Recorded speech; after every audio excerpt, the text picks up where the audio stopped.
એક પણ ટીપા તેલ વગર ઇન્સ્ટન્ટલી બની જાય તેવો નવો ચટાકેદાર નાસ્તો, જેને તમે નાસ્તાના ફોર્મમાં રાત્રે ફરાળમાં કે આખો દિવસ જે લોકો ઉપવાસ કરતા હોય તે લોકો ઉપયોગમાં લઈ શકશે. મોસ્ટ ઓફ લોકો આખો મહિનો કરતા હોય તો રોજે રોજ તળેલું ખાવું એ હેલ્થ માટે બિલકુલ સારું નથી.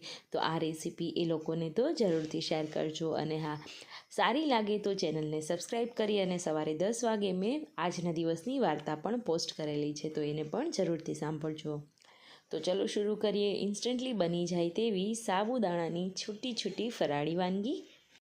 તો હવે અહીંયા મેં 100 ગ્રામ જેટલા સાબુદાણા લીધેલા છે અને આ સાબુદાણા એકદમ ચોખ્ખા છે. ત્યારબાદ હવે તેમાં હું 1 વાટકા જેટલું પાણી ઉમેરીશ. સારી રીતના ધોઈને ફરીથી તેને આવી રીતના પલાળી દઈશ.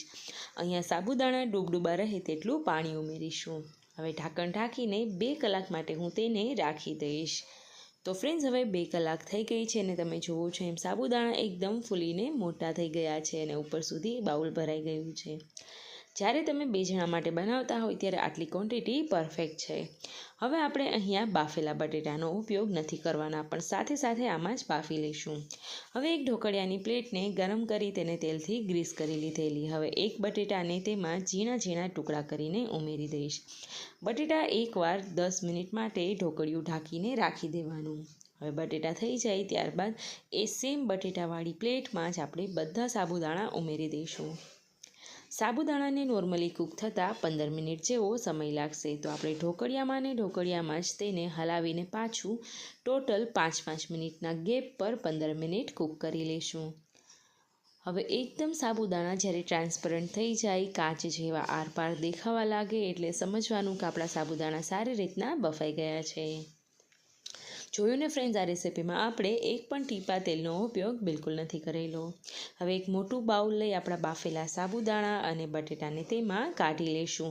બટેટાનું પ્રમાણ અહીંયા વધારે કે ઓછું તમે તમારી પસંદગી મુજબ કરી શકો છો.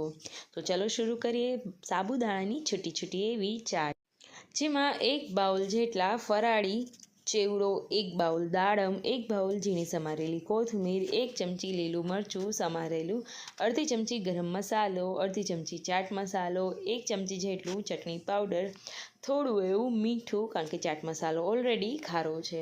ત્યારબાદ થોડું એવું લીંબુ, 2 ચમચી જેટલી દળેલી સાકર ઉમેરીશું અને આ બધી વસ્તુને સારી રીતે મિક્સ કરી લઈશું. અહીંયા જો તમારે તીખાશ વધારવી હોય તો આદુ અને મરચાંની પેસ્ટ કરીને પણ ઉમેરી શકાય.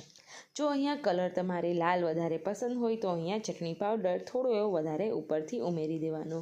તો એકદમ છૂટી છૂટી તળ્યા વગર કે કોઈ પણ વધારાના તેલનો ઉપયોગ કર્યા વગરની આપણી ચાટ તૈયાર છે.